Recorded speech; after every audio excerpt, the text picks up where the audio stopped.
बृहन्मुंबई महानगरपालिकेच्या निवडणुकीची संभाव्य मतदान तारीख 15 जानेवारी जवळ येत असल्यानं मुंबईतील प्रत्येक प्रभागात राजकीय हालचालींना वेग आलाय। विविध उमेदवार नागरिकांच्या भेटीगाठी घेत आपली भूमिका मांडत असताना काही ठिकाणी मात्र वेगळंच चित्र पाहायला मिळतंय।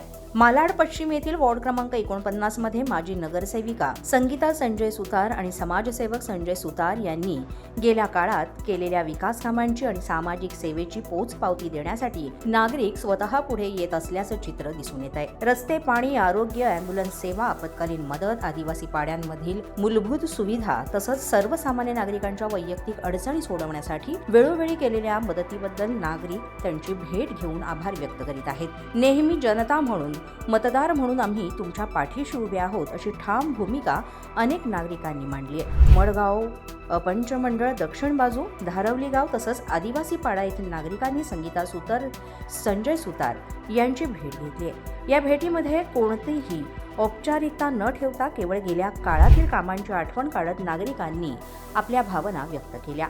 निवडणूक जवळ येत असताना उमेदवारांकडून आश्वासनांची रेलचेल सुरू असते, मात्र काम करून दाखवणाऱ्यांनाच जनता पुन्हा शोधते हेच वास्तव वॉर्ड क्रमांक 49 मध्ये पुन्हा एकदा अधोरेखित होत असल्याची चर्चा नागरिकांमध्ये होतीये।